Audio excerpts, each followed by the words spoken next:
by rushing waters. Yeah, that's like the whitest rock I've ever seen.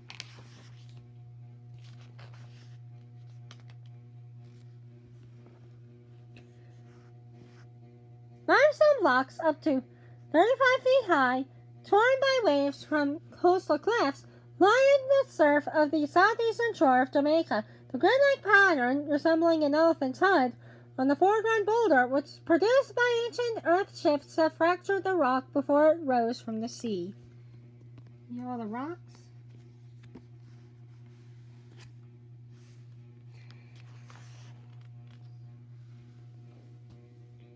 Surf chews at the base of the cliff at Cutlass Point, inflicting slow but sure damage.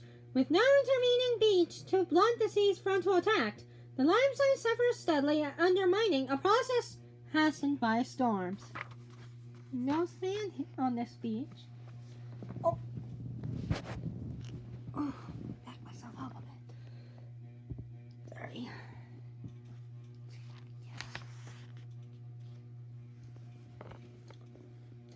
Crumbling boulders torn by storm waves from the limestone shelf in the background edge a beach at Round Hill. Though they now stand beyond the calm sea's reach, the rocks, face and added throat, break down by the roasts of beach morning glories.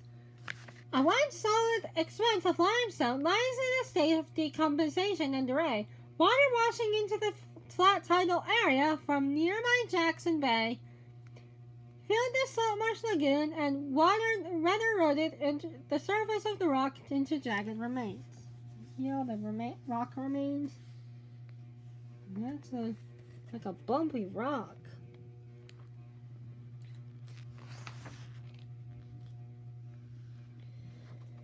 Left high and dry 100,000 years ago by a slowly receding sea, a 50-foot limestone cliff stands amid an encroaching underbrush, including a yellow-flowered shrub called night sage.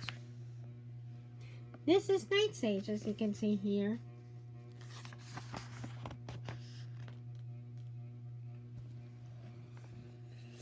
An embattled veteran near the island's north shore displays its wounds. Acidic rainwater has heavily pocketed the limestone's upper half. Mineral residues have blackened and streaked its face. A tree is rooted in an ancient crack. The deep horizontal notch at the bottom is a souvenir of earlier times, carved out by lapping waves before the shoreline shifted. Outcroppings of buried limestone, estimated to be 45 million years old, form a brittle, dwindling rock enclave on a fertile slope in southern Jamaica. The deep vertical gashes in by moist air and groundwater that has enlarged the ancient fractures. The composition of the unseen limestone that underlies the section of Hillshire Hills dictates the look of the landscape. The limestone bedrock is usually a porous variety called honeycomb that soaks up all the rain it gets. As a result, the surface soil is left and thin, hospitable to only cactus and thorny scrub. You know the plants? And this is a huge rock. And these are like plants.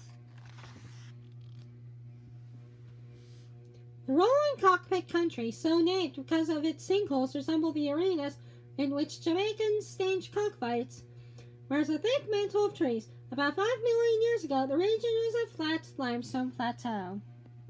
Now it has plants.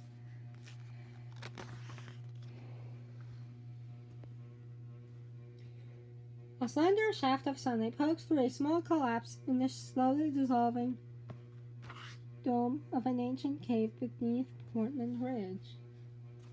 And there's the sunlight, as you can see here.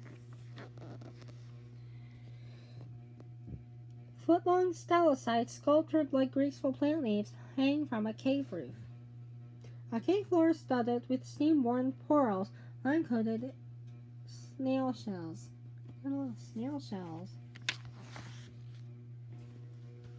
Reflecting in the greens of sun-dappled strawberry, Cave River bursts from underground course. A gigantic cavern has collapsed. A short distance on, the river goes underground again, and reappears 7 miles away and relays its limestone cargo along to the sea. That looks really bright. Not so bright it may hurt your eyes, though.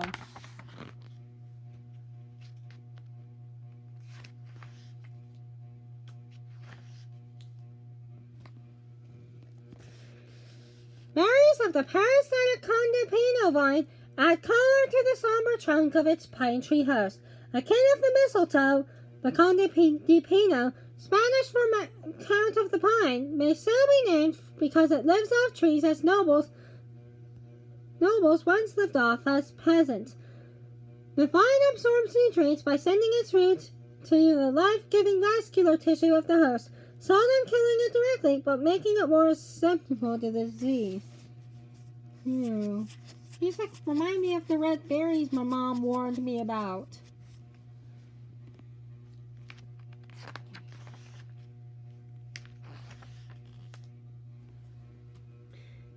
Arenas Peak in the Dominican Republic, Cordillera Central awaits its daily noontime drenching from lowering rain clouds. Scrubby pines and pear trees frame the foreground. There's a storm coming here.